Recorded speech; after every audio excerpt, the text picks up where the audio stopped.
छात्रा अपने सभी सहपाठियों के साथ आप सभी का स्वागत करती हूँ हमारे प्राइमरी शाखा की ऑनलाइन प्रदर्शनी में। प्रदर्शनी? तुम किस प्रदर्शनी की बात कर रही हो नविका? ओह अच्छा, वही प्रदर्शनी जो पिछले वर्ष से हमारे विद्यालय की ओर से ऑनलाइन आयोजित की जा रही है। हो युवां सत्यं वदतः नविका एवं कौशिकी अहम अपि अति उत्साहितः। हाँ, हम सभी बहुत उत्साहित हैं, लेकिन आप सभी को थोड़ी प्रतीक्षा करनी होगी। आज के कार्यक्रम को प्रारंभ करने से पहले मैं अपनी प्राइमरी शाखा की ओर से हमारे विद्यालय के माननीय निदेशक महोदय श्री रमन दादा खन्ना सर एवं श्री विजय कुमार गुलाटी सर आप दोनों का हमारे कार्यक्रम में स्वागत करती हूँ।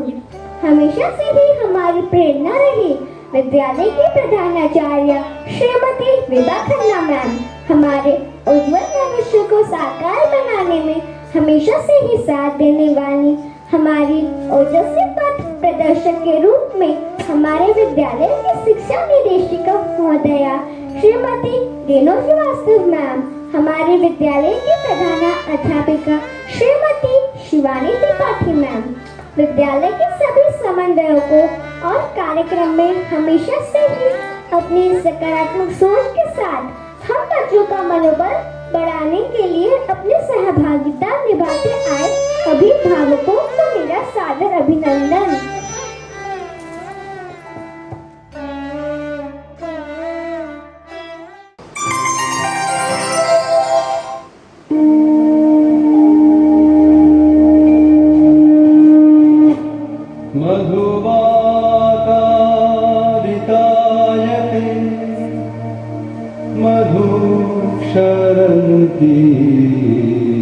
सिंधवः माधीर्ण संतोषधीः मधुनक्तमुतोषसो मधुमत्पार्थिवं रजः मधुदोरस्तु नः पिता मधुमानो वनस्पतिर्मधुमा अस्तु सूर्यः माध्वीर्गावो भवन्तु नः शन्नो मित्रः शन्वरुणः शन्नो भवत्वर्यमा शन्नो इन्द्रो बृहस्पतिः शन्नो विष्णुरुक्रमः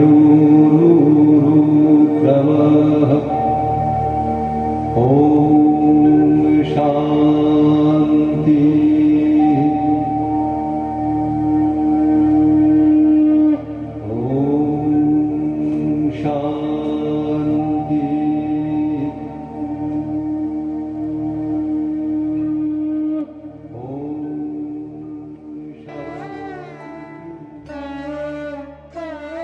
हम सभी जानते हैं मनुष्य के जीवन में प्रकृति की मुख्य भूमिका रही है। प्रकृति नहीं होगी तो मनुष्य का जीवन चक्र भी थम जाएगा। पंचभूत या पंचतत्व भारतीय दर्शन में सभी पदार्थों के मूल माने जाते हैं। इन्हीं पंचतत्वों से हमारी सृष्टि की रचना हुई है। पृथ्वी, जल, अग्नि, वायु और आकाश। इन्हीं पंचतत्वों से बने पदार्थ को निर्जीव माना जाता है। इन्हें सजीव बनाने के लिए आत्मा की आवश्यकता होती है। आत्मा को ही वैदिक साहित्य में पुरुष कहा गया है। हमारे शास्त्रों में प्रकृति इन पंचतत्वों से मिलकर बनी है। क्यों समृद्धि? मैंने सच कहा ना? हो 100% सत्यं वदसि। संस्कृत भाषा में हमारी पृथ्वी और पर्यावरण पर अनेकों शास्त्रों की रचना की गई है। हाँ, संस्कृत में लिखे हमारे वेदों में श्लोकों की रचना हुई है। जैसे सर्वप्रथम मैं पृथ्वी पर एक श्लोक सुना सुनाती हूँ। सत्यम प्रेत्रित मूलम दीक्षा तपो ब्रह्म यज्ञः पृथ्वी धारयन्ति सानुभूतस्य भव्यस्य पद्मयूरों लोकम पृथ्वी नमः कृणोत्। अर्थात वो हमारे पुरोहित ही हैं जिन्होंने हमारी सृष्टि को संरक्षित किया है और यहाँ हमारे भूत और भविष्य का साक्षी रहेगा। पानीयम परमं लोके जीवनां जीवनं समृतम् पानी यस्य प्रदाने तृप्तिर्भवति पांडव। अर्थात जब हमारी सृष्टि का निर्माण हुआ था तब पानी या जल भी बन गया था और मनुष्य के जीवन के लिए पानी एक महत्वपूर्ण चीज है, इसलिए हमें पानी की एक एक बूंद को बचाना चाहिए। ओम अग्नि मिले पुरोहितम यज्ञस्य देववित्तजम उदारम रत्नधात्मम। अर्थात ऋग्वेद में लिखा गया यह श्लोक का अर्थ है कि वो अग्नि ही है जो हमारे पुरोहित देवता और यज्ञ करने वालों को आभूषण धारण करवाती है। यथाकाशस्थो नित्यं वायुः सर्वतगो महान तथा सर्वाणि भूतानि मत्सानित्युद्धारे। अर्थात जैसे हमारे सारे जग में वायु बहती रहती है उसी तरह हमारे सारे जग में ईश्वर हर चीज में स्थित होते हैं। सेवित्यो महावृक्ष फलछाया सप्नविथ यदि देवाद फल नास्ति छाया के निवारिते। अर्थात हमें एक बड़े वृक्ष की सेवा अवश्य करनी चाहिए क्योंकि वो हमें फल और छाया प्रदान करते हैं। अगर किसी कारण वो फल ना भी प्रदान करे तो मनुष्य को उनके छाया के आनंद से कोई नहीं रोक सकता। पर्यावरण को बचाना हमारी प्राथमिकता है। भारत के अनेक महापुरुषों ने पर्यावरण को बचाने के लिए अथक प्रयास किए हैं। उसी प्रयास से जुड़ी उस महान व्यक्ति के बारे में मेरी सहपाठी कौशिकी आपको संक्षेप में जानकारी देगी। धन्यवाद नविका। इस आंदोलन का प्रारंभ 1970 में ही हमारे पर्यावरण के रक्षक उत्तराखंड की महान विभूति श्री सुंदरलाल बहुगुणा जी ने अपने अन्य सहयोगियों के साथ किया था। इस प्रसिद्ध आंदोलन को भारतीय इतिहास में चिपको आंदोलन के नाम से जाना जाता है। पेड़ों और पेड़ों के प्रति लगाव से जुड़े सुंदरलाल बहुगुणा जी के द्वारा इनकी रक्षा में यह आंदोलन चमोली उत्तराखंड में ही नहीं अन्य राज्यों में भी प्रसिद्ध हुआ था। इस आंदोलन से प्रेरणा लेकर लोगों ने अपने अपने क्षेत्रों में अपने जंगलों और पेड़ों को बचाने का प्रण लिया। आज हमारे बीच सुंदरलाल बहुगुणा जी नहीं रहे, उनका निधन हो गया। इस आंदोलन से उन्होंने समाज में रहने वाले लोगों के अंदर वृक्षों के प्रति एक ऐसी जागरूकता जगाई जो पूरे विश्व में बेमिसाल बन गई। उनके विचार थे वृक्ष ही हैं जो हमें जीवन देते हैं, इनसे हमें प्राण वायु की प्राप्ति होती है, यह हमारे रक्षक हैं, हमारे जीवन को बचाते हैं। हमारा भी कर्तव्य है कि हम इन्हें बचाएं, इन्हें कटने से रोकें। कुछ लालची और स्वार्थी लोग अपने स्वार्थ और लालच के कारण इन्हें नष्ट करने में लगे हैं। हमें इन्हें नष्ट होने से बचाना है और हमें पर्यावरण को स्वच्छ रखना है। पर्यावरण को स्वच्छ रखने के लिए पेड़ों की मुख्य भूमिका रहती है। इन पेड़ों को बचाने के लिए उत्तराखंड के गांव में महिलाओं ने एक आंदोलन चलाया था। अब आप इसके बारे में बताइए नविका। हाँ कौशिकी, आपने सही कहा। उसी आंदोलन पर आधारित यह नाटक चिपको रे हमारे मित्रों के द्वारा दिखाया जा रहा है। पुष्प पुंज की सुगंध से महकता हो वतन, शुद्ध पर्यावरण हो, स्वच्छ हो धरा का तन। पुष्प पुंज की सुगंध से महकता हो वतन, शुद्ध पर्यावरण हो, स्वच्छ हो धरा का तन। श्वास सबकी घुट रही, क्लांत हो रहा है तन, धूल और धूम्र से है पड़ा गगन। श्वास सबकी घुट रही, क्लांत हो रहा है तन, धूल और धूम्र से है पड़ा गगन। पत्र पुष्प व्यूह से प्रदूषण का हो दमन, शुद्ध पर्यावरण हो, स्वच्छ हो धरा का तन, पुष्प पुंज की सुगंध से महकता हो वतन, शुद्ध पर्यावरण हो, स्वच्छ हो धरा का तन, शुद्ध पर्यावरण हो, स्वच्छ हो धरा का तन। आप सभी को मेरा सादर अभिनंदन। मेरे मित्रों से आप सभी को थोड़ा बहुत पता चल ही गया होगा कि हमारे द्वारा दिखाए जाने वाले नाटक का नाम चिपको रे क्यों रखा गया है। नाटक के शुरू होने से पहले मैं आपको हमारे नाटक की मुख्य पात्रा का परिचय अवश्य दूंगी। आप सभी ध्यान से सुनिएगा इनके बारे में। कौन थी गौरा देवी? क्या संबंध था चिपको आंदोलन से इनका? आइए जानते हैं इनके बारे में। उत्तराखंड के लाता नाम के गांव में चिपको आंदोलन की प्रेरणा बनी गौरा देवी का जन्म हुआ था। इन्हें चिपको आंदोलन की जननी भी कहा गया है। उस समय गांव में काफ़ी बड़े पेड़ पौधे थे। इन पेड़ों ने पूरे क्षेत्र को घेरा हुआ था। गौरा देवी का विवाह रेणी गांव के मेहरबान सिंह नामक व्यक्ति से हुआ। भेड़ और बकरी पालन ही इनकी मुख्य जीविका का साधन था। पेड़ों के प्रति लगाव के कारण ही इन्हें भारतवर्ष में पर्यावरण संरक्षण की जननी के रूप में पहचाना गया। गौरा देवी रेणी गांव के महिला मंडल दल की अध्यक्षा भी रही थीं। सन 1973 में गौरा देवी और अन्य महिलाओं के विरोध करने पर उस समय रेणी गांव के जंगल को कटने से बचा लिया। गौरा देवी को इस बात का पूर्ण अनुमान हो गया था कि जंगल कटने के कारण गांव में बाढ़, भूस्खलन, आपदाएं आ सकती हैं। जंगल के कटने से जो भयंकर आपदाओं का भय गौरा देवी को भयभीत कर रहा था, अंततः वह सत्य साबित हो ही गया जब चमोली में भयंकर बाढ़ की आपदा ने खूब तबाही मचाई। बाढ़, भूस्खलन और सूखा जैसी आपदाओं से बचने के लिए हमें अधिक से अधिक पेड़ लगाने होंगे जो हमारी धरती को हरा भरा रखें और हमें प्राकृतिक आपदाओं से बचाएं।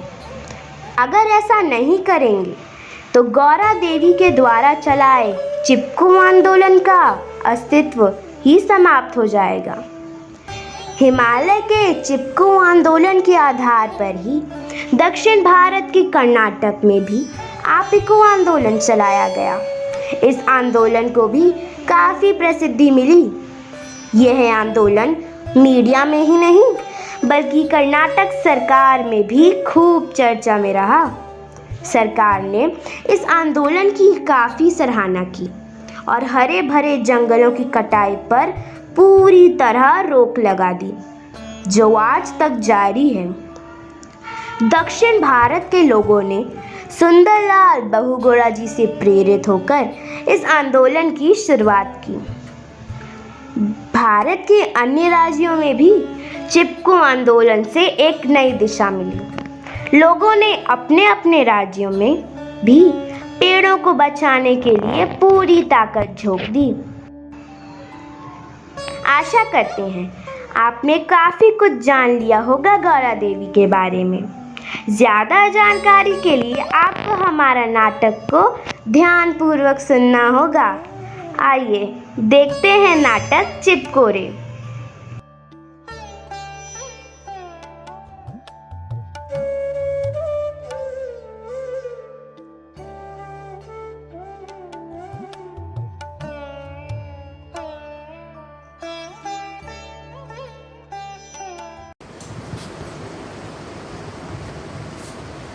साहब जी नमस्कार। ठेकेदार जी नमस्कार। आज कैसे आ गए? आप तो यहाँ का रास्ता ही भूल गए हैं। आज कैसे आना हुआ?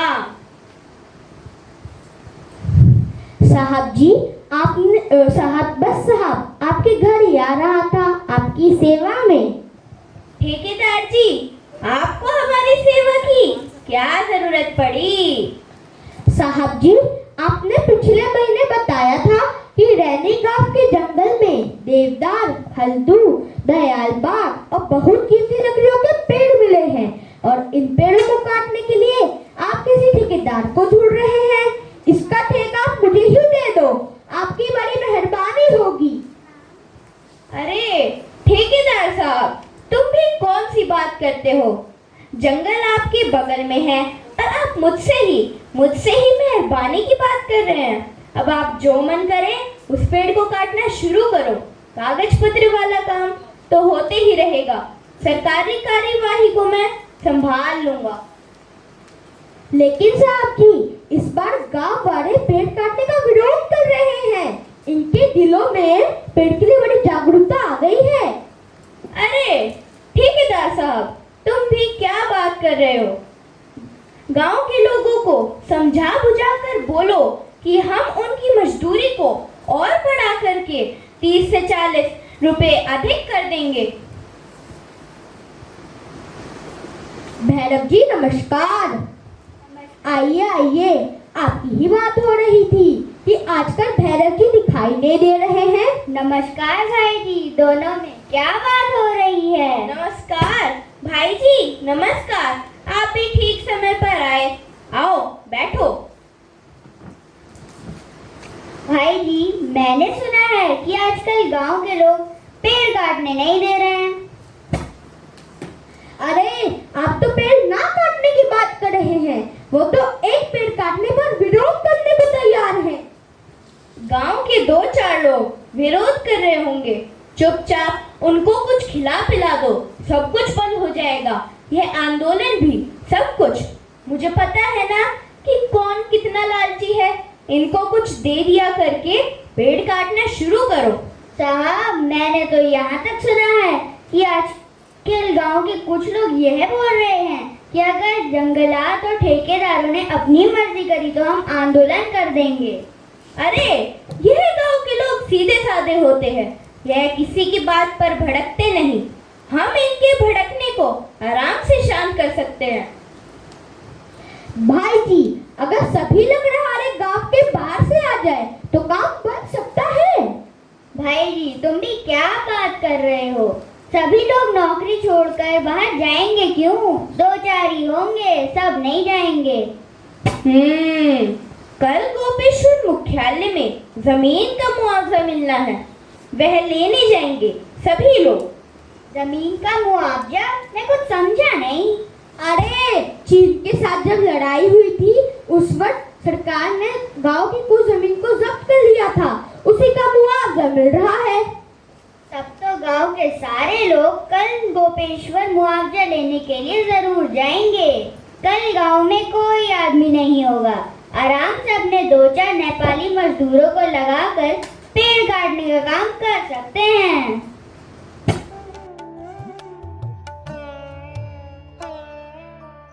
सुनो, तुम्हें पता है सरकारी आदेश का बहाना करके कुछ लोग जंगल में लकड़ी काटने आ रहे हैं। लकड़ी काटने आ रहे हैं?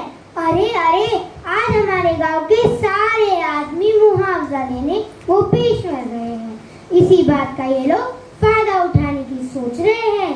सरकारी आदेश तो मिला नहीं होगा, अपना ही कोई आदेश निकाला होगा इन्होंने।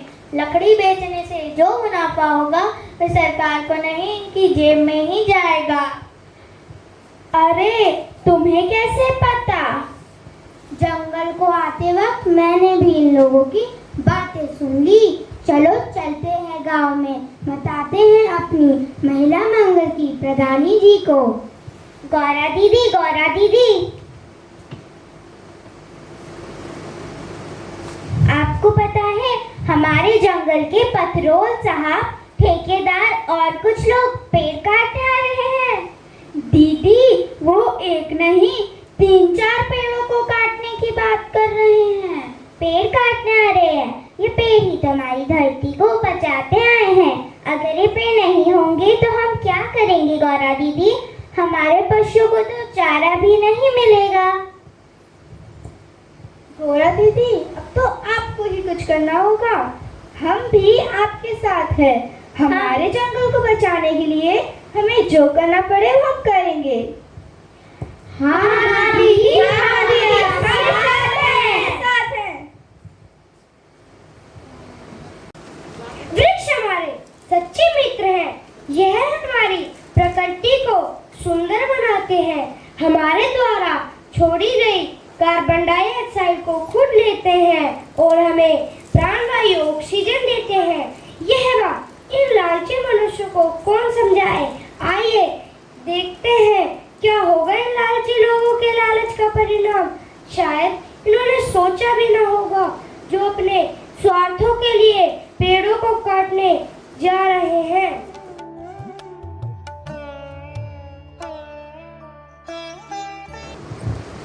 गांव की बेटी बहुओं की ललकार, जंगलात के नियम बदलो सरकार। गांव की बेटी बहुओं की ललकार, जंगलात के नियम बदलो सरकार।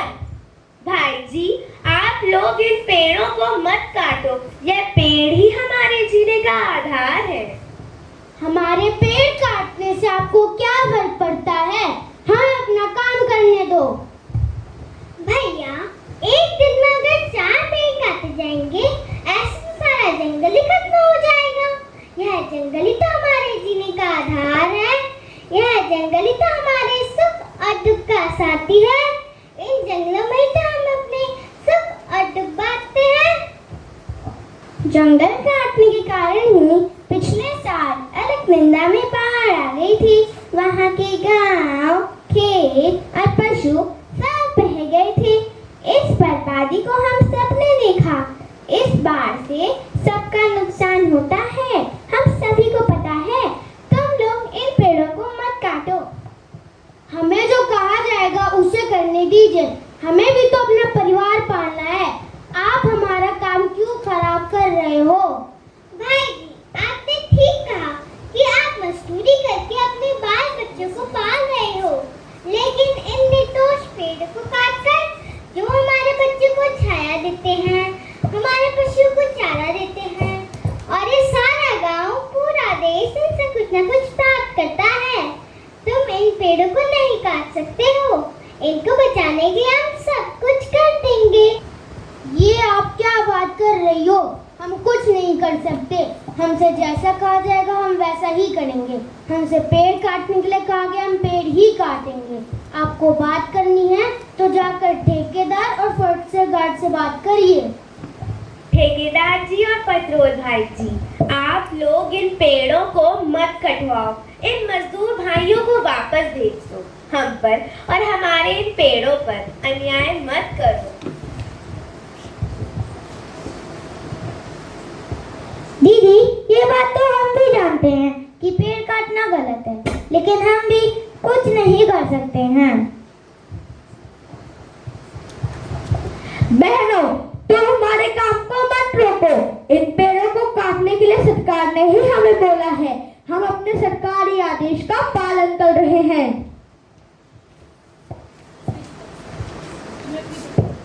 तुम्हें अपनी ड्यूटी करनी है तो जाकर चौकी में करो। इन जंगलों को बचाने के बजाय तुम इन जंगलों को काट रहे हो। क्या यही तुम्हारी ड्यूटी है? अरे, तुम सरकारी कामकाज के बीच में मत आओ। यह पेड़ तुम्हारे खेतों में नहीं आते हैं। यह जंगलात की जमीन में है। सरकारी जमीन के पेड़ों को काटने से तुम्हें क्या नुकसान हो रहा है? हमें अपना काम करने दो। वाह ठेकेदार जी वाह, हमारा क्या नुकसान होगा? नुकसान तो तुम्हारा हो रहा होगा। तुम शहर वाले क्या जानोगे कि यह जंगल हमारी जिंदगी है। तुम शहर में रहते हो ना, इन जंगलों से हमारा जन्म जन्म का रिश्ता है। ऐसा लग रहा है कि उन जंगलों के पेड़ों के साथ तुम्हारा बड़ा गहरा रिश्ता है। इनके ऐसा करने से तुम्हें बड़ा दर्द हो रहा होगा। साहब, तुम क्या जानो हमारे इन जंगलों के साथ रिश्ता। इन जंगलों के साथ हमारे माता पिता कैसा रिश्ता है। इनके साथ में अटूट संबंध है जिसकी तुम कल्पना भी नहीं कर सकते हो। हम इन पेड़ों को छोटे छोटे बचपन से और अब ये इतने बड़े हो गए हैं भैया कि इनको कटते देखकर क्या हमें दुख नहीं होगा? ठेकेदार जी, अगर आप इन पेड़ों को काट दोगे तो जंगल में घास, पेड़ सब खत्म हो जाएंगे और हम अपने पशुओं को चराने के लिए घास कहाँ से लेकर जाएंगे? हम इनके बिना एक घड़ी भी जीवित नहीं रह सकते। आप इन पेड़ों को मत काटो, हमारे जंगलों को नष्ट मत करो। अरे भाइयों, तुम अपना काम करो, क्यों रुक गए हो? इनकी बकवास मत सुनो, यह तो बस बकते ही रहेंगी। ओ साहब, बकवास बंद तुम करो, हम नहीं। हम अपने हक और अपने जंगल के हक के लिए तुम्हें समझा रहे हैं। तुम इस जंगल के फॉरेस्टर गार्ड हो, तुम्हारे होते हुए जंगलों का ये हाल है। हम तो तुम्हें साफ साफ बात बता रहे हैं दीदी, अगर तुमने हमारे काम में बाधा डाली तो तुम्हें सजा भुगतनी पड़ेगी, तुम जेल भी जा सकती हो। इससे बड़ी सजा और क्या होगी साहब कि हम अपने सामने अपने जंगलों को कटते हुए देख रहे हैं। हमारे जंगलों के पेड़ों को काटा जा रहा है। अरे हमारे काम में अड़ंगा डालकर हमारा समय बर्बाद मत करो। ओ ठेकेदार जी, पेड़ों के जीवन में और हमारे जीवन में अड़ंगा तुम डालो, हम नहीं। घड़ी तुम्हारी खराब हो रखी है। अगर हमने जो बद्दुआएं निकाली तो तुम्हें इतनी बुरी मिलेगी, इतनी बुरी लगेगी कि तुम सोच भी ना पाओगे। बहुत देर से समझा रहे हैं, बस अब बहुत हो चुका। अगर हिम्मत है तो आगे बढ़कर दिखाओ। आओ बढ़ो आगे। इन पेड़ों को काटने में हमें काटना पड़ेगा। आओ बढ़ो। अरे निर्मोही, इन पेड़ों के लिए अपनी जान भी दे देंगे। एक पेड़ भी काट कर दिखा दो, हिम्मत है तो आगे बढ़ो। अरे इतना मोह माया क्यों है इन पेड़ों के साथ? छोड़ दो, वरना एक ना एक दिन तो इन्हें सड़ना ही होगा। अरे भाई, तुम भी लालच क्यों नहीं छोड़ देते? एक दिन तुम्हें भी तो इस दुनिया को छोड़कर खाली हाथ ही जाना है। ऐसा लगता है कि धन और रुपयों के लालच से तुम्हारी आंखों पर पट्टी बन गई है, पट्टी। इसीलिए तुम इतने लालची हो गए हो कि अपनी झूठी शान और दिखावे के कारण इन पेड़ों को काट रहे हो। इन पेड़ों को काटकर तुम्हें जो दुख मिलेगा ना, तुम सोच भी नहीं सकते। हमका मजबूर मत करो हाथ उठाने के लिए। तुम्हारी भलाई इसी में है कि तुम हट जाओ, मजदूरों को अपना काम करने दो। भाई जी, भला बुरा तब तुम सोचो, हमने नहीं सोचना कुछ भी। जब तक तुम इन पेड़ों को काटने की जिद से हटते नहीं हो, तब तक हम भी इन पेड़ों से अलग नहीं होंगे। भाई, अभी पेड़ को तो तुम नहीं काट सकते हो। जब तक तुम पेड़ को काटने की अपनी जिद नहीं छोड़ोगे, हम भी अपने पेड़ को नहीं छोड़ेंगे। दौलतराम जी, ये महिलाएं गलत नहीं कह रही हैं। पेड़ हमारी जीवनदायी प्राणवायु के रक्षक हैं। गांव की बेटी बहुओं की ललकार, जंगलात के नियम बदलो सरकार। गांव की बेटी बहुओं की ललकार, जंगलात के नियम बदलो सरकार। जाग उठा ये जंगल, जंगल के ये रखवाले। अब तुम भागो, अब तुम भागो, अब तुम भागो। जीने दो जंगल के पेड़ों को, अब तुम भागो। पेड़ है हमारे रक्षक, काट के तुम बनो ना भक्षक। जन जन का ये कहना है, वृक्ष दया का गहना है। वृक्षों की जब करोगे रक्षा, तभी बनेगा जीवन अच्छा। जब हरियाली छाती है, जीवन में खुशियाँ आती है। पेड़ आते हमारे काम, इनको ना करो तमाम। बाहर निकलो पत्थरों के मकानों से, एक बार दोस्ती तो करो हरे भरे मैदानों से। नविका, उन लोगों ने उस समय सोचा भी नहीं होगा कि गांव की महिलाओं की एकता और वृक्षों के प्रति उनके प्रेम ने उस समय रैनी गांव के जंगल को कटने से बचा लिया होगा। उनके द्वारा इस प्रकार से विरोध किया जाएगा, इस बात का उन लोगों को अंदाजा भी नहीं था।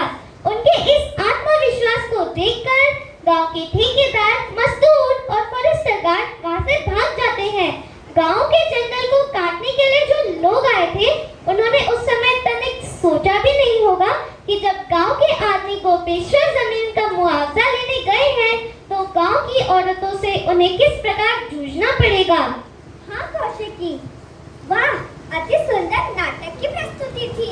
सचमुच ये वृक्ष ही है जो हमारे पर्यावरण की रक्षक है। इन वृक्षों की महिमा में मुझे एक दोहा भी याद आ रहा है। वृक्ष कहो ना फल भके, नदी न संजे नीर, परमारथ के काने साधु धरा शरीर। मेरे कहने का मतलब है कि ये वृक्ष ही है जो स्वयं के फलों को स्वयं नहीं खाते और निरंतर बहने वाली नदियाँ अपना जल स्वयं नहीं पीती। जिस प्रकार बिना स्वार्थ के ये दोनों मनुष्य को अपनी सेवाएं देते हैं, उसी प्रकार हमारा भी कर्तव्य है कि हम इन्हें कटने से बचाएं और अपनी प्रकृति और पर्यावरण को स्वच्छ और शुद्ध बनाएं। इसी विचार के साथ ही हम अपने इस कार्यक्रम का समापन करते हैं। आप सभी प्रसन्न एवं स्वस्थ रहे। धन्यवाद। चिकोरे चिकोरे चिकोरे चिको चिकोरे चिकोरे